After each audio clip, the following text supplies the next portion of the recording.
Not even the Toad, just two generic Toads. Why not Toad and Toadette from Mario Party? Makes more sense to me. Again, that's just a nitpick, and it really doesn't affect my overall enjoyment of the game. But still... Even with those minor negatives, the game is still a blast to play, though personally it plays the best when playing single player. If you're going to play multiplayer, I recommend just one more player and not all four. It's just too chaotic. Also, don't think this game is a total cakewalk. If there was one problem with the DS version, it was that it was too easy. I mean, anybody can say that. Thankfully, this game ups the difficulty with better level design and overall just a better challenge. It's nowhere near as frustrating as, say, the Lost Levels, but it can catch you off guard sometimes. The Lost Levels was so hard. The tried and true Mario formula works wonders with this latest installment, and it definitely deserves our recommendation. Me and Elliot give it an 8.5 out of 10. With that said, we're the Super Gamer Brothers. You guys have a good night, and Merry Christmas.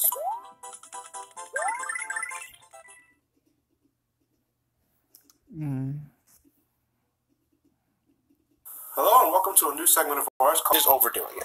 Finally, and this is really just a nitpick, but the slowdown has become increasingly glaring over the time I've played this, mainly in Adabat. I mean, this slowdown cannot be good for my 360's disc reader. I swear the thing is killing itself just to render all these trees and forest areas. Again, that's really just a nitpick. Overall, Sonic Unleashed, well, more accurately, the Sonic stages are still enjoyable to play. But to be honest, I hope future 3D Sonic games don't follow this trend exactly. I mean, speed is nice, but if it's all you're doing, I might as well be playing a racing game, and we're already getting one later this year. To the Warhog fans out there, I'm sorry, but I just can't find myself to play any Warhog stages again. Not worth it in my opinion. My score back then was 8.0. Now my score is 7.5. Still good, but it's lost a bit of its luster. What do you think of Sonic Unleashed? I'd love to hear what you have to say about it, so please drop a comment or video response and tell me what you think. With that said, I'm Johnny the Super Gamer Brothers. You guys have a good night, and the game just froze on me.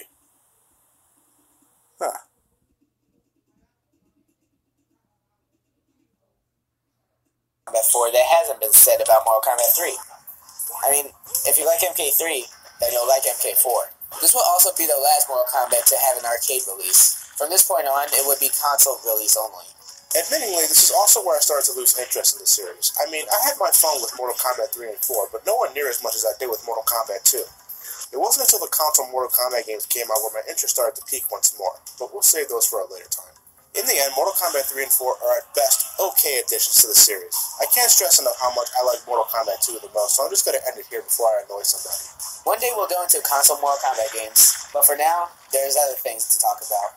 With that said, we're the Super Gaming Brothers. Have a good night. Thanks for watching.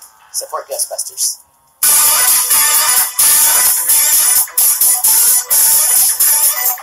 I ain't afraid of no ghosts.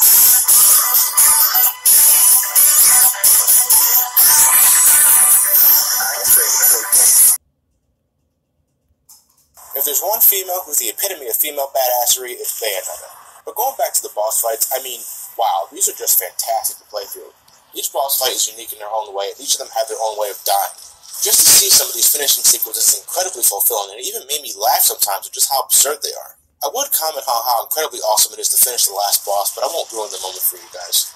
All I can say is Bayonetta is definitely one of the best action games I've ever played.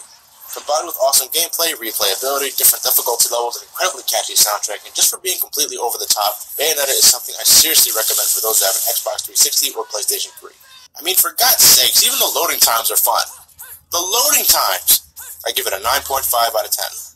With all that said, I'm Johnny the Super Gamer Brothers. You guys have a good night. Happy Valentine's Day if you celebrate it, and stay tuned for more shit.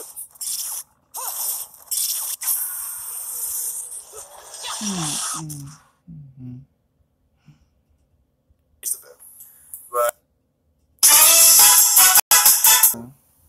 for a recommendation, yeah, I would definitely do it. If you got a DS, you always want to play Sonic 1, 2, 3, and Knuckles on the go, Sonic Classic Collection is the definitive version.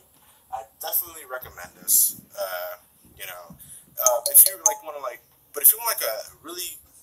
If you want like a true classic experience of the Sonic games, I still recommend trying to get the original Genesis carts or the Sonic Mania Collection. But if you want to start on something, if you want to play Sonic on the go, I definitely recommend Sonic Classic Collection. It's what Sonic Genesis should have been, but apparently they just didn't care. Rating, couldn't really give it one. It's a compilation. 8.0 out of 10. So with that said, you already know who I am. You guys have a good night. Thank you for watching, and yeah. Never for a moment does the story keep you hanging, and the way it ends is just fantastic. The combat, while repetitive at times, is still fun to play, and the incredibly over-the-top violence only adds to the awesome factor of the game. I mean, come on, I dare you to find a finishing game with more satisfying finishing moves than this. I heavily recommend this game for all owners of the Nintendo Wii. I'll give it an 8.5 out of 10. Such a pretty melody never heard before.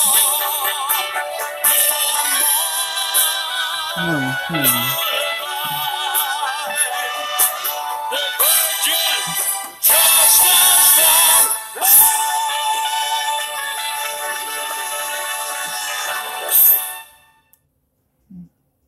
I know. Too bad there won't be a sequel.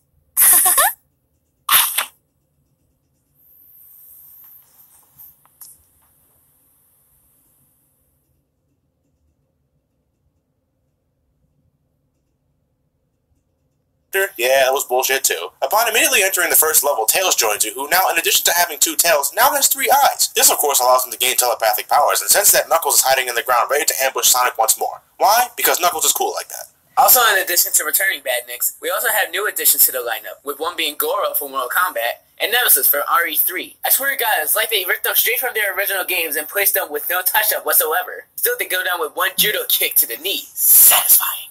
Musically speaking, it sucks. I'm not kidding, the whole soundtrack is just one song, which is Rick Astley's Never Gonna Give You Up. At first I thought that Sega was just rickrolling me, and I was right, but that's not the point. Finally, the ending was just plain bizarre. After defeating the Act 1 boss of Gene Simmons and his neon tongue, you need to defeat Chuck Norris in his kitchen while making roasted pork. At this point, the ending screen is just Sonic doing this weird hip motion for 23 minutes. There's not even any credits music, it's just him doing this. Alright, you know what, I'm just fucking with you guys. April Fools, everybody! Until now is whether or not do I think this game surpasses Resident Evil 4. No. I'm sorry, but even after a whole year, I still love Resident Evil 4 a lot more, and I still just can't quite put my finger on it. I mean, Resident Evil 5 definitely looks prettier than its predecessor, but I don't know. I just like Resident Evil 4 more for some reason. Will I ever find that reason? Who cares? Overall, Resident Evil 5 is still a fantastic game, and the new DLC definitely extends its longevity by tons. I love the new costumes, the new chapters are great, and the new Mercenaries reunion can be very addictive. However, for the best experiences, I recommend online play or playing with a friend. It becomes a shitload more fun when you got a friend. My score back then was 8.5, and my new score is, well, 8.5. You can thank the new DLC for keeping the score the same. With all that said, I'm Johnny the Super Gamer Brothers. You guys have a great night. Thank you for watching, and stay tuned for more.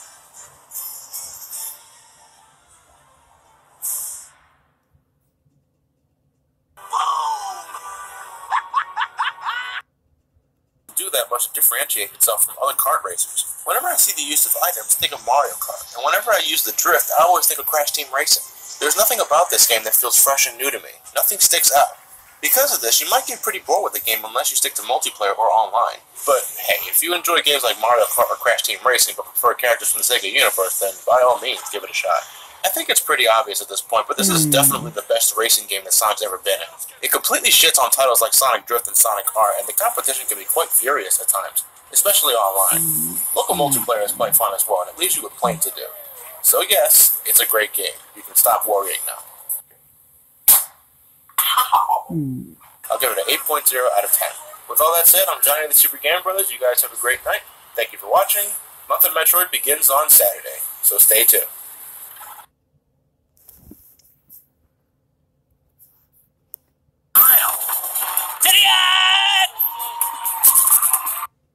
So you have the fault of not knowing where to go most of the time.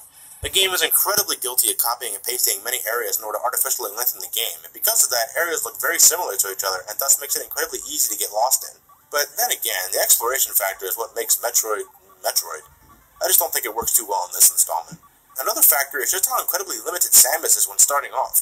I mean, for God's sakes, her beam doesn't even reach the end of the screen without the proper power-up. Thankfully, this is the only game in which Samus' power beam is limited in such a way. From now on, the long beam will be her default weapon. Another issue that kind of concerns me is Samus' inability to shoot diagonally or straight down. Whenever you fall down long distances, it's almost guaranteed that you're going to get hit by an enemy that you can't do anything about because Samus, for some reason or another, can't shoot down. It's not so much of a big deal, but it's something that drives me nuts sometimes. Also, the game isn't meant to be beaten in one sitting, which is where the continue option comes in. Whenever you die, you're given a password that allows you to continue where you left off. The original Famicom release had a save feature like The Legend of Zelda, so why didn't the North American release get one as well? attention into the sound department. Now, people might say the lack of music in Dark Eerie Caves could actually enhance the mood, but it's a freaking Game Boy game. The fact that this game was on an 8-bit monochrome screen kills any atmosphere the game could have had. Now, while I think Metroid 2 is the weakest of the Metroid games, as a game itself, especially for the Game Boy, it's great. I mean, if you want a solid action-adventure game that you can pick up and play, then go for it. It could be pretty fun at times. You know what, I didn't give the original game a score because of its age, but if I gave this game a score, then I would be pretty obligated to give the original one as well. So for the original Metroid, I'll give it around a 7 out of 10. I'll give this game a 6.5 out of 10. It definitely takes a few steps forward in terms of progression, but its negatives are too glaring to ignore. So next time we meet, we're going into the Super Nintendo, with a game that not only reclaims Samus's glory, but is also one of my favorite games of all time. It's Super Metroid for the Super Nintendo. Until then, I'm Johnny the Super Gamer Brothers. You guys have a great night. Thank you for watching, and thanks.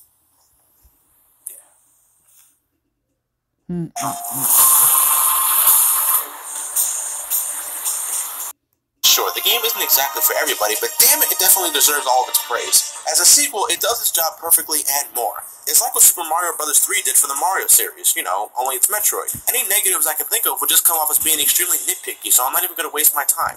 As a gamer for around 18 years, I heavily recommend you get this game. On the Super Nintendo, on the Virtual Console, I don't care how you get it, just play it. I'll give this game a 10 out of 10, and I'm certainly not afraid to give it that score. And yes, whenever I give a game the highest score, the text is yellow.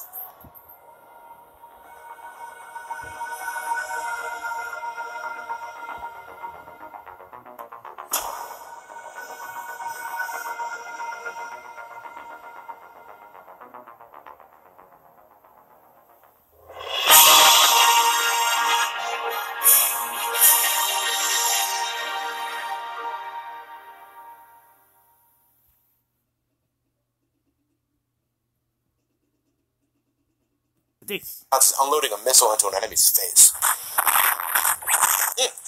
Delicious. The soundtrack is also great, especially the boss themes. It's hard to not bob your head to some of them.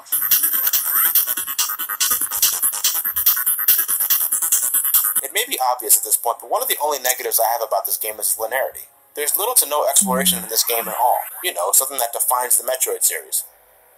But because there's no exploration, this game is definitely more fast-paced than its predecessor, and that makes it even more fun to speedrun. Yeah, I love speedrunning Metroid games. Metroid Fusion is certainly more than worthy enough to be a sequel to one of my favorite games of all time. Its heavy focus on story and mission-based progression may turn off a few players, but as a video game, it's fantastic. Pick it up if you ever run into it, you won't regret it. Me and Elliot give it a 9.5 out of 10. 9.5! So stay tuned next time as we wrap up month of Metroid. We're gonna review Metroid Zero Mission! Get away from the damn camera! Why don't you move me more videos? Shut up and make some, you lazy ass!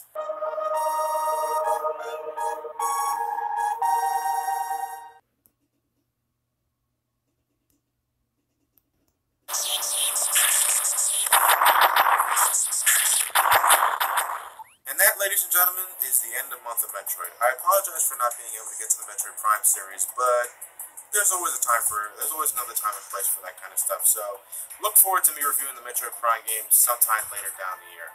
But hey, at least Metroid Other M comes out June 27th, right? Yeah, John, the game's been delayed to August 31st. No!